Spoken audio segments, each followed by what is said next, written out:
그래서 제가 거대한 봉건 시족 사회라고 얘기를 하는 거예요. 근데 이제 이 얘기가 그러면 필리핀 여자하고 무슨 관련이 있냐면은 바로 이 부분입니다. 여러분들이 만약에 지금 한국에 계시는데 필리핀에 와서 어떤 여자를 만난다라고 했을 때 그 여자가 적어도 이 뭐 한 9에서 10단계의 중에서 상위 5단계를 만나서 연애를 할 확률은 거의 제로에 가까워요. 만나기가 쉽지 않고 또 상위 이 5계층은 그렇게 뭐 한국 남자에 대한 호감을 갖고 있지 않습니다. 그냥 뭐 드라마나 뭐 케이팝 이런 거는 좋아하죠. 연예인이니까 잘났으니까 잘생겼으니까 우리가 뭐 그렇게 TV에 나오는 예쁜 잘생긴 멋진 이런 사람들을 보고 환호하는 것과 똑같을 뿐이에요. 근데 현실 한국 남자에 대해서 그만한 호기심과 어떤 만남을 가지고 싶다라고 생각을 하느냐? 그렇지 않습니다. 왜냐하면 그들은 자기들 나름대로 이미 가진 계층이라고 생각하기 때문에 뭐 그렇게 한국 남자들이 대단하다라는 생각은 하지 않아요. 그리고 이제 놀러 오셨을 때 만약에 매달리고 있는 사람이 있다면 그것은 하위 5개 계층에 속하는 사람일 가능성이 높은데 말입니다. 어, 예전에 우리나라도 그랬죠. 뭐 뚜렷하게 그런 신분 계급이 있는 시대에 백정의 아내가 되면은 그 사람도 백정이 된다. 그죠? 그래서 사회적 신분 지위를 버리고 뭐 결혼을 하네. 뭐 이런 얘기들을 했지 않습니까? 똑같습니다.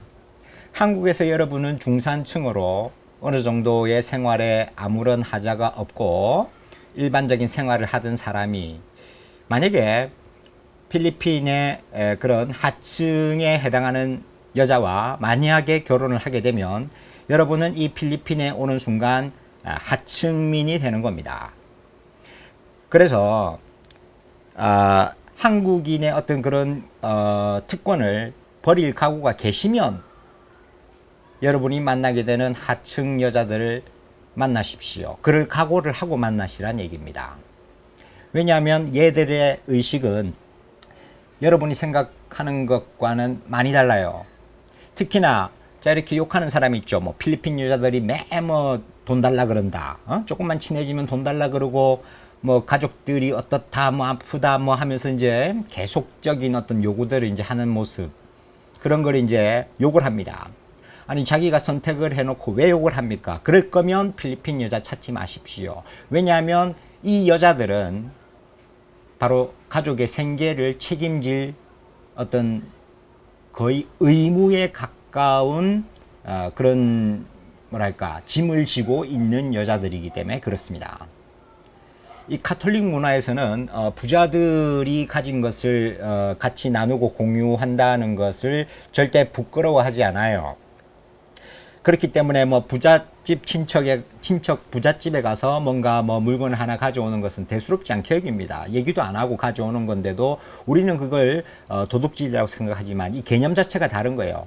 도둑질이 아닙니다. 근데 우리나라 사람은 욕을 한단 말이죠. 그게 바로 문화 차이입니다. 아시겠습니까? 욕할 부분이 안 되는 건데 우리는 욕을 한다는 거죠. 그렇게 욕할 거면 만나지 마시란 얘기예요. 그 문화에 대한 이해를 하실 수 있으면 만나시고 그걸 하실 수 없다면 만나지 마시란 얘기예요. 이 필리핀 여자가 나한테 자꾸 돈을 요구한다라고 욕을 하실 거면 만나서는 안 된다는 얘기입니다. 왜냐하면 그 사람들에겐 그게 당연한 거거든요. 그걸 이해할 수 있고 100% 여러분이 갖고 있는 모든 것을 다 내어줄 수 있다면 그들과 함께 할 수 있다면 사귀어야 합니다. 만나야 합니다. 그럴 때는 만나십시오. 말리지 않습니다. 하지만 그런 생각이 없으면 말이죠. 절대 만나지 마십시오. 그리고 나중에 욕도 하지 마십시오. 그건 여러분이 잘못된 겁니다. 아시겠습니까? 그리고 그 여자를 위해서도 좋잖아요. 아니, 자기는 그걸 당연하다고 생각하고 얘기를 하는 건데, 점점 이 남자는 처음에 나한테 해주던 것과 다르게 해준단 말이죠. 당연히 이 필리핀 여자는 여러분 한국 남자들을 이해를 못하는 겁니다. 아시겠습니까? 그래서 제가 지금 얘기하는 부분이 어느 정도 여러분들한테 이제 설득력 있게 다가갈지 참 모르겠습니다. 근데 이게 이제 여러분들이 필리핀의 여자들을 이해해야 하는 방식이에요. 아시겠습니까? 그러니까 뭐 나한테서 돈 뜯어간다라는 생각을 조금이라도 하시게 될 것 같으면 만나서는 안 됩니다. 그냥 놀러 와서 그냥 놀다 간다, 그러지 마세요. 그렇게 하니까 또 필리핀 물가만 올라갑니다. 그리고 이제 필리핀 여자들도 알아요. 한국 남자들은 그냥 놀다 가는 봉이라는 걸. 그러면 여기에서 지내는 사람들은 또 느낌이 어떨 것 같습니까? 이 필리핀 사람들이 일본인을 보는 시각과 한국인을 보는 시각이 왜 달라졌겠어요? 같은 동양인인데 다릅니다. 그리고 심지어 또 중국인을 보는 시각과도 달라요. 중국인들은 적어도 여기 와서 필리핀 여자와 결혼이라는 걸 합니다. 왜냐하면 그들은 어떤 사업적인 마인드를 가지고서 그 중국에 자기 부인이 있음에도 불구하고 여기 여자와 결혼을 해요. 그리고 거기에 걸맞는 경제적 지원도 합니다. 그리고 일본은 우리나라 비슷한 그런 유교권 문화에서 마찬가지로 어떤 해방구를 찾아온 경우들이 많았기 때문에 소위 우리나라 코피노처럼 자피노라고 이렇게 버려졌던 경우들이 많이 있었어요. 그런데 지금은 일본은 그것에 대해서 이제 어떤 개인적인 문제가 아니라 사회적 문제로 인식을 하면서 많은 지원을 해주고 취업이나 이런 부분에 있어서도 우선적으로 어떤 혜택과 지원을 해주고서 뭐 지금은 충분히 어느 정도 이 자피노에 대해서 혜택을 주고 있기 때문에 일본인들에 대해서는 이 사람들이 그렇게 이제 욕을 하지 않고, 또 실제 일본인의 경우에는 그래도 이제 또 우리나라하고 문화가 달라서 일본으로 간 후에도 어떤 최소한의 어떤 경제적 지원들을 해주는 경우가 상당히 있습니다. 제가 그렇게 하는 그 사람도 실제로 한 명 알고 있고요. 그래서 이 아줌마는 말이죠, 결혼을 2번 했던가 3번 했던가, 아니죠, 결혼 자체는 이제 안 했는데 애가 한 명은 한국인 아빠, 한 명은 일본인 아빠, 한 명은 또 아마 미국은 아닐 거예요, 프랑스 아빠인가 뭐 그랬는데, 하여튼 세 아이가 아빠가 다 달라요. 물론 이 여자의 어떤 정조관념이나 이런 거를 욕하는 사람도 물론 있을 수 있겠죠. 그런데 이제 문제는 뭐냐면은, 일본인 아빠는 이제 자기 아이에 대해서 이제 경제적 지원을 이제 해 줬었다는 거죠. 그리고 서양인 아빠도 뭐 그렇게 자주는 아니지만 가끔씩 이제 연락을 한다라는 겁니다. 그리고 이제 뭐 어느 정도의 이제 지원을 가끔씩 주기도 하고. 근데 이제 한국인 아빠는 완전히 연락이 끊겼다, 이거인 거죠. 문제 핵심은 바로 거기에 있는 겁니다. 여기 와서 뭐 어떤 짓을 하든 간에 여러분들이 책임을 질 마음을 가지고서 접근을 하시라는 얘기이고, 이 필리핀의 어떤 그 문화에 대해서 또 제대로 알아야 되고. 자, 그러면 이제 왜 이 필리핀 여자들은 그렇게 어떤 가족이나 이런 부분에 대한 그 어떤 책임에 휩싸여 있냐 하는 것도 이제 잠깐은 말씀을 드려야 될 것 같아요. 지금도 벌써 꽤 오래 얘기한 것 같은데, 필리핀은 모계 중심의 사회입니다. 그리고 이제 시족 사회의 분위기예요. 예를 들어 이겁니다. 뭐 딱 한 예만 먼저 한번 얘기를 드리겠습니다. 이미 많은 얘기를 했으니까요. 뭐 한 5명의 아이가 있으면 말입니다. 예를 들어 딸, 아들 뭐 이렇게 있다고 칩시다. 그리고 뭐 또 딸 하나 있다 할까요? 그러면 우리나라 같으면은 이 첫째 딸을 희생하고서라도 둘째인 아들을 학교를 보내겠죠. 근데 필리핀은 이 첫째 딸을 학교에 보냅니다. 나머지 4명을 학교에 안 보내는 한이 있어도 이 첫째 딸을 학교에 보냅니다. 아시겠습니까? 둘째, 셋째, 그러면 이제 아들, 딸이라고 봤을 때, 그 다음에 약간 더 경제적 여건이 허락하면은 누구를 학교 보내느냐? 둘째 아들이 아니라 셋째 딸을 학교에 보냅니다. 왜 그런지 이해할 수 있으시겠습니까? 아주 간단합니다. 이 필리핀 사회에서는 여자가 돈을 벌게 될 확률이 매우 높기 때문이에요. 남자에 비해서. 그러니까 남자들은 결국은 어릴 때부터 이 교육의 기회 자체를 많이 받지 못합니다. 그러면 이 아이가 나중에 커서 무엇을 할 수 있겠어요? 근대화된 산업사회에서. 학교를 제대로 다니지 않았으니 일자리를 얻는 건 힘들겠죠. 그러면 점점 결국은 사회에서 설 자리가 없고 결국은 빈둥거리게 되고 또 여자한테 얹혀 살게 되는 겁니다. 여자는 그럼 왜? 적어도 헬퍼 같은 노릇을 할 수도 있고, 그리고 이제 그 필리핀에서 요즘 이제 BPO라고 이제 그 중에 이제 그러니까 아웃소싱을 해주는 거죠, 그죠? 예, 비즈니스 프로세스 아웃소싱일 거예요. 그런 그 외국의 이제 다국적 기업들이 그렇게 이제 아웃소싱을 필리핀에 주게 되는데, 그럴 때 이제 뭐 거의 50%에 해당하는 기업들이 그 중에 이제 콜센터 같은 이런 기업인데, 뭐 여러분 다 아시다시피 웬만큼 콜센터 직원은 거의 여자입니다, 그죠? 예. 남자보다는 여자들이 오히려 더 많이 뽑히고, 그 콜센터의 월급이 가장 많기 때문에 이 필리핀어들은 콜센터에 취직을 하는 것을 학교 선생님이 되는 것보다도 훨씬 좋아라 해요, 실제적으로. 아무튼 그렇습니다. 그래서 뭐 백화점 이런 매장이나 식당 이런 곳에 가서 일할 가능성도 여자들이 훨씬 많죠. 그러니까 남자를 위한 일자리는 사실 별로 없습니다. 왜? 부자들이 제조업을 안 만들었기 때문이죠. 그렇죠? 그러니까 조금만 생각해 보면 왜 필리핀에서의 여성들의 활동이 두드러지는가? 그 배경에는 바로 이런 어릴 때부터 교육의 기회 자체가 주로 여자들 쪽으로 쏠리게 된다라는 부분. 그러면서 점점 크면서 남자는 힘이 없고 빈둥거리면서 놀 수밖에 없는 그런 사회적 배경을 갖고 있는 겁니다. 그러면 이제 예를 들어 뭐 돈이 없으면 이제 첫째 딸에만 이제 학교를 보냈어요. 왜? 당연히 걔가 나중에 돈을 벌어 올 거니까, 아니면 해외 취업을 할 거니까, 헬퍼로, 그죠? 뭐 일본이나 중국이나 우리나라나 중동 아니면 뭐 미국 등등등 돈을 벌어서 결국은 자기 집으로 보내는 구조입니다.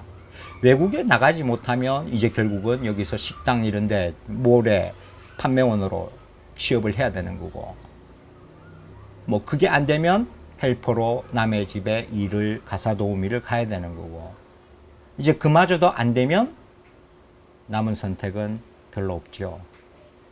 당연히 술집, 그리고 일반 술집이 아니라면 예, 몸을 파는 술집인데, 뭐 그냥 뭐 가족 정도 먹여 살리는 그게 뭐 그렇게 뭐 대단한 부담이라고.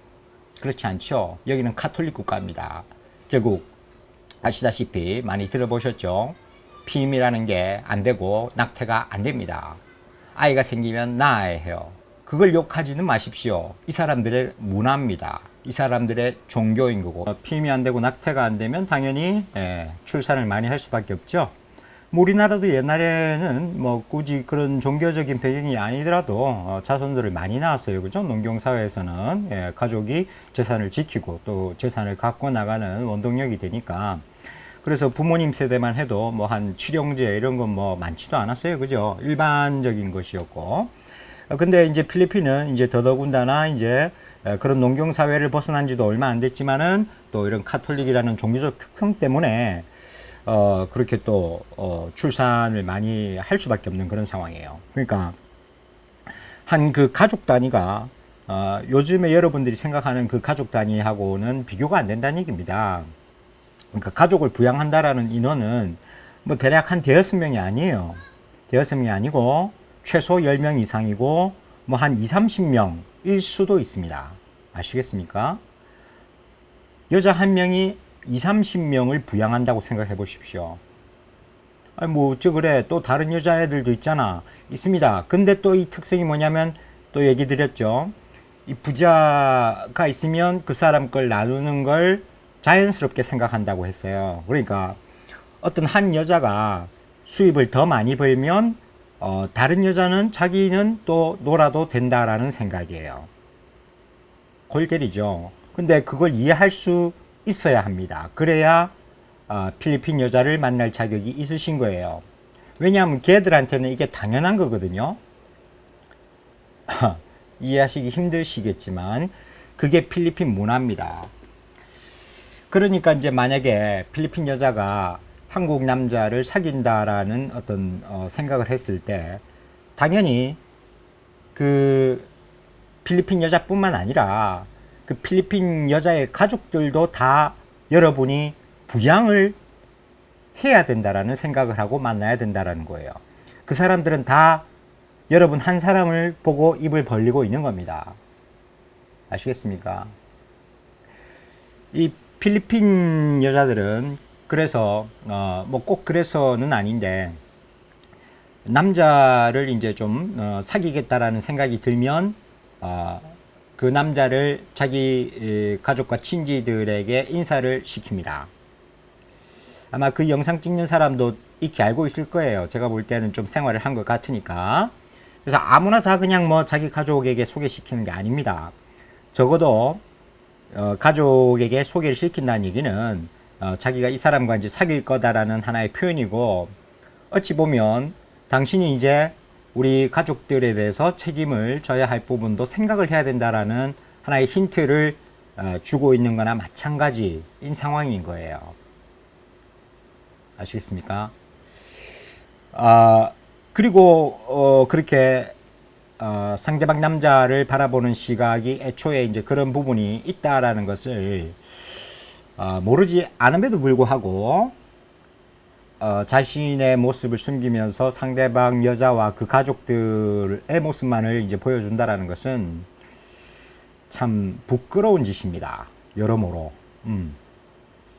일단은 부끄러운 짓이고, 결국 자기가 책임져야 할 대상이라는 걸 분명히 알고 있음에도 불구하고 나중에는 버릴 거예요, 아마. 제가 생각할 땐 그렇습니다.